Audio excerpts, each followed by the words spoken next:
So today I'm gonna be making a scenario where Egypt tries to go ahead and form their own empire. And obviously I'm gonna have to make them super buffed and whatever. So first thing I'm gonna do, and there might be some weird things. So first thing that's gonna happen will be they're gonna declare war on like Israel or Jordan. Correct me if, yeah, Jordan. So just give me one sec. Okay, so they're gonna declare war on Israel, and I know I colored in Palestine there, and not everyone will think that and stuff, but that's not what I'm here to do. So Egyptian forces are gonna push into Jordan and Israel, and since both of them are pretty weak, they're gonna get crushed. So since Israel will be easier since they're slimmer or whatever, like I really don't know what I'm saying. I have not done this in a while. I'm lost. So they're gonna get that land. And it's gonna kind of not be the nicest border, but hey, who cares? Then they're gonna declare war on Libya. And Libya currently is just, actually first thing they're gonna do is they're gonna form an alliance with Tunisia. So let me color in Tunisia real quick. So what the Egyptians would do here is they would imply an extremely intelligent tactic, also just called allying with Tunisia. So they tell Tunisia, okay, so this is like a secret alliance and whatever, and invade these like Libya from this side. But since Tunisia's forces are much weaker than Libya, at the start of this war, the Libyans are just going to send a lot of their forces and will be pushing back the Tunisians a whole lot. But that gives the Egyptians enough time to get their army and like get it back up a bit and expand across the border. And now they're going to be fighting a two-front war. So then they're going to try to rush over to get more of the their troops to fight Egypt. But that's not going to be good because Egypt's going to send a naval fleet to Tunisia to help them invade back. And now with Egyptian help here, they're gonna go in and just start invading a lot. But the Egyptian forces are gonna kind of just start working their way in kind of like that. Not so much a blitzkrieg, but just going in at like a straight-ish line, because the blitzkrieg would not be that. But they're going like that just so that now they're gonna strategically place their troops on a line like that, so that they can expand each way. And that will work extremely well. And then now, since the Libyans have said, okay, so the troops here, we're going to put our weaker troops there and send our stronger troops here. I don't know why they would do that. They'd want better troops there, I think. But just so that they could crush the smaller opponent to invade the larger opponent. And that would be kind of what they'd start doing. They would send a whole ton of better, like, good bunch of troops here. And, yeah, so they would get pretty far up in Tunisian territories. But their lines would not hold out over here. So they're going to be like, uh-oh, this is not good. Because now the Egyptians have just cut off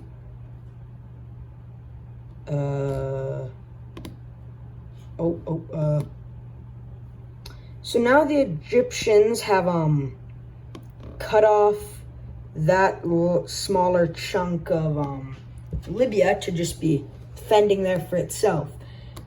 And I know, and this is all happening at the same time, and the Libyans will make a few surprising invasions.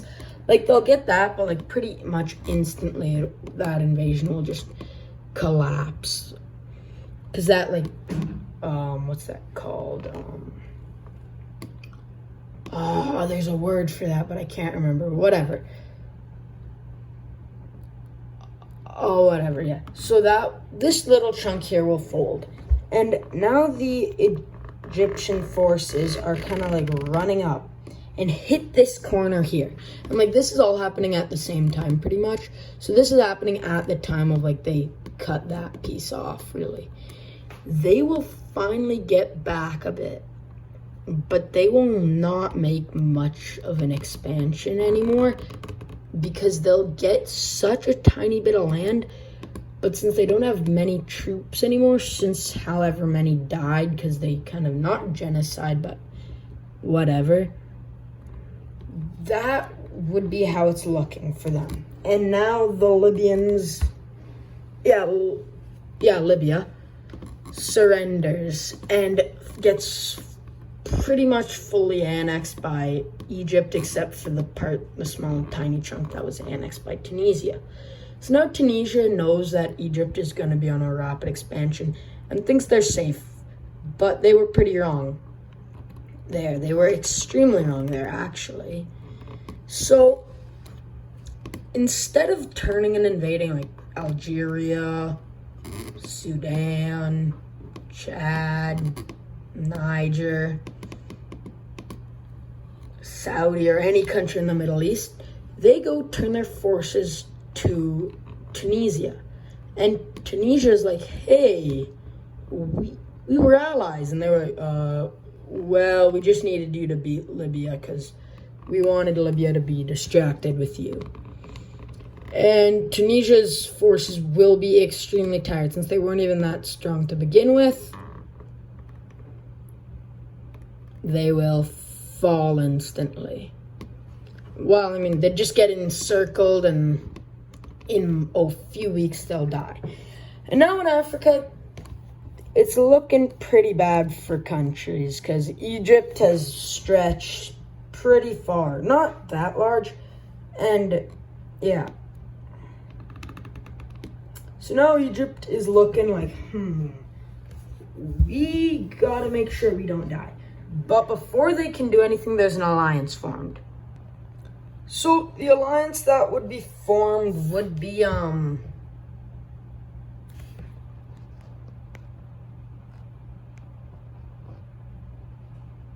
am so sorry about those odd lines going through it.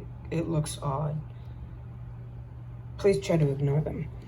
So it'll be between Sudan and Algeria, and nobody will even know about this alliance. Well, except for the people of these countries.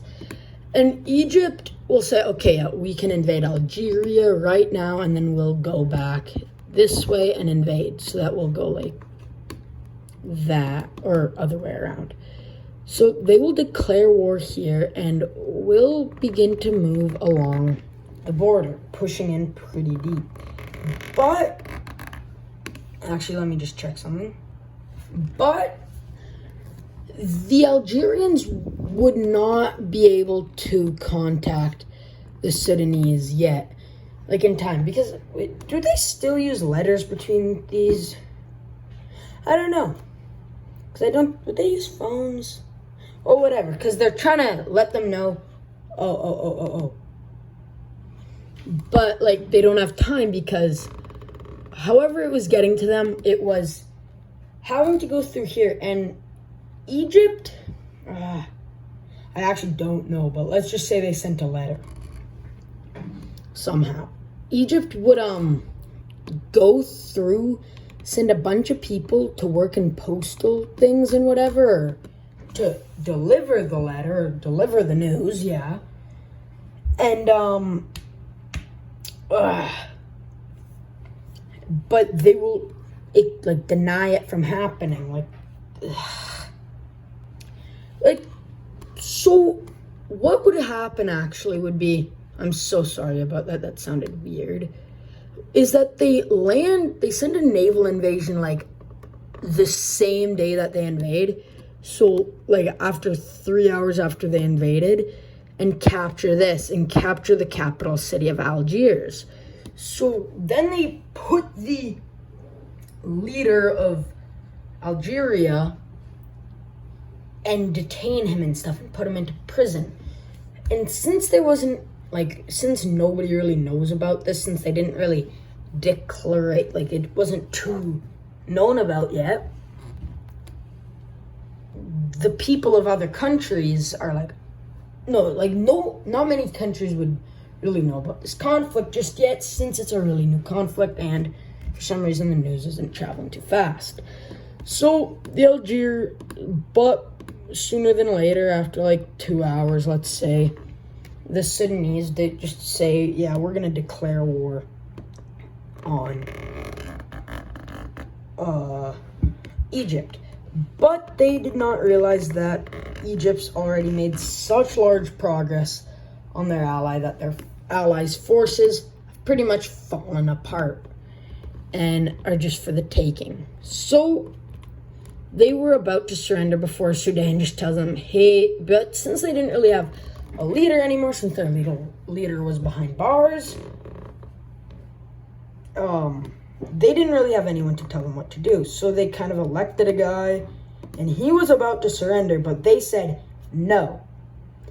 But over here in this area, Sudan had begun their invasion and was slowly liberating areas, even Egyptian areas, and saying, yeah, we'll give you independence eventually. And their forces were making surprising progress. But that progress would be delayed hugely. So about 5 days into this conflict, I need to think of a name for the alliance. The war. So there's kind of going to be two names, because they're the same war technically, but they just are going to both have different names. Like this one will just be called like Egyptian Sudanese war, and then this one will be Algerian Egyptian war. I can't think of the name, but whatever. So as they're pushing in, only 4 days into this conflict, the Algerians' forces have been falling apart so much. And this new guy is like, because he's been in for 3 days roughly, because in all the people in the parliament chose who would be the new leader. So they ended up saying, yeah, we'll surrender, but a lot of people did not agree with that because they just did not want to die to the hands of the Egyptians, who are already invading their home country and don't want that to happen. So now they're they're trying to let because their forces are destroyed, they're trying to get young people into the fight for them, but it didn't really work. They surrendered. Let me check another thing, please.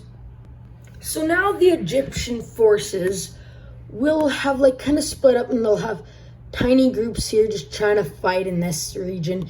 But they will have sent, I cannot remember where the Nile is, but it's in this region, have sent people down the Nile River, because they secretly sent them from here, sent them to here, and then they just passed all the radars pretty much. So then they're getting pretty low in, and then their troop, now they're at then they send tanks now, because they're doing it kind of oddly. They're sending a bit of troops and then more, and now they have a good chunk of the Nile River just carved up into their territory. So now then they go completely capture their capital, and this is 17 this, because against Algeria it was 20-day war, 12-day invasion, and then against them it's so far been 20-ish, let's say. And they cut down the capital and execute their former leader on live television practically. So then they will wrap around here and pretty much cut that region off, and that region was, other than the Libyan region, but the Egyptian region was okay with just joining back. So now Egypt is like, yeah, you guys are screwed, and cuts them off into two. And now the government says, uh-oh, we are screwed, and instantly kind of break out into a civil war-ish, which they aren't going to do. Now it's split into three pieces, but this piece pretty quickly gets evaporated. So now it's kind of split into two sections, this country. And let me pause. So this last bit of Sudanese land declares independence and forms an ally in them and just says, hey, would we be able to get land? And they're like, we'll give you a little. But since there were still some little pieces of territory that they controlled that were there, they still had to do their own little bit of fighting. But it was just like really tiny wars and whatever. So then, like, they get that land, since that land also wanted to be part of this new group. And they also invade Sudan. They kind of wanted to claim all of this part of Sudan. But I mean, it didn't really work that way. So now Sudan is getting even more carved up by the second. Because now this area is like a puppet state practically, and then because they're just like listening to Egypt's every word. And yeah, pretty much this is how it'll end, because Egyptian forces wrap around here and just start doing mass executions and whatnot. Just typical things. And then the peace treaty is kind of looking a little different. And how the war ended, the Egyptians were like, yeah, you maybe fought for this land, but you also had to fight for a few cities and stuff, and we just gave you a bit of land. We never wanted you to invade and stuff. We didn't ask you to invade. And then they were like, So then they ended up just saying, give me a sec. Those two just came to an agreement of it just being all part of Egypt. So this is what I'm saying would happen if Egypt tried to form an empire. Goodbye.